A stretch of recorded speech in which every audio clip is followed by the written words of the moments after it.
Hello everyone and welcome to the channel. Today Google released Android 17 QPR1 Beta 4 that I have here on my 9 Pro XL to show you all the new changes. So without further ado, let's jump in.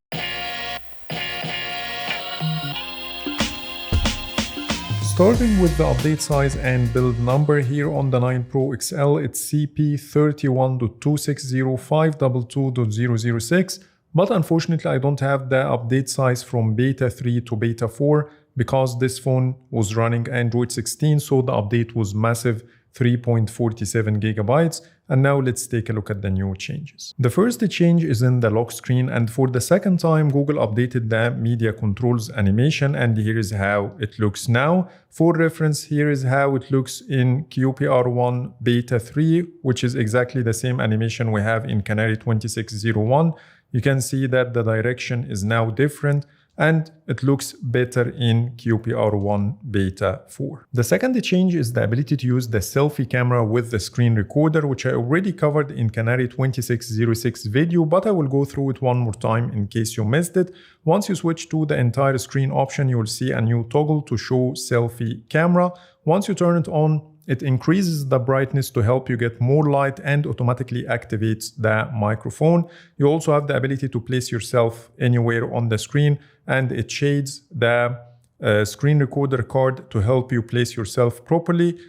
Plus, you have the ability to change the background color. You have multiple colors to choose from: the purple, dark blue, red, blue, green, and brown. And you can tap on the color again to remove it. And as you see, it automatically removes the background.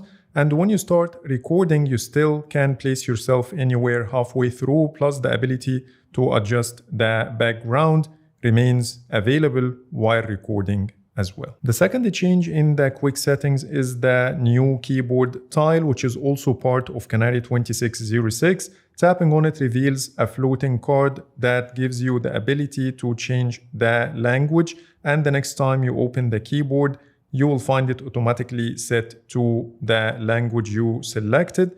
When you tap on the gear icon, it takes you to the languages page, and when you long press on the tile itself, it takes you to the keyboard apps page. Unfortunately, this build doesn't include the new color palette options we've seen in Canary 2606 that allows you to pick a custom color using this slider or choose one of the 4 different options, but we still have the same old picker. But if you want to give your phone a fresh new look, go ahead and download the Wallpapers by In-Depth Tech Reviews app. That will give you access to hundreds of exclusive wallpapers, and here are the latest ones added to the collection.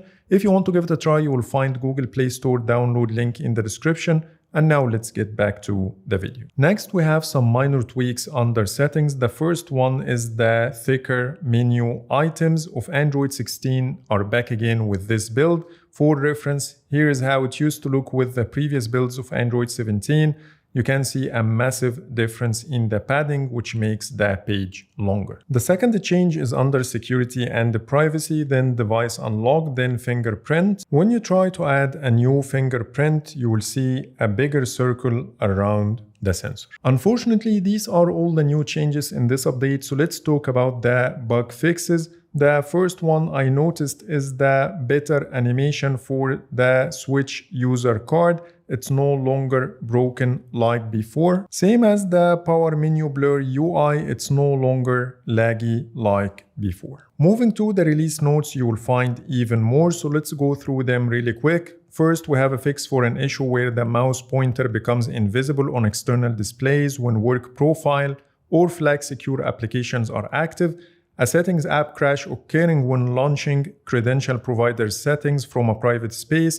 An issue where screenshot sounds are coupled with the ringer volume, preventing silent captures while maintaining call alerts. An issue where video recording at 5x zoom would exhibit frame jumps and jitter during panning.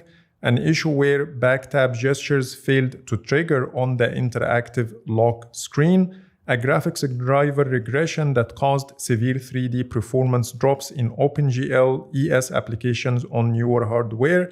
A regression where wireless ADB and local network-dependent apps failed to connect. By this, I covered all the new features in Android 17 QPR1 Beta 4. Now let's talk about the performance and stability. I think this build is good enough for your daily driver, at least based on my experience with the 9 Pro XL.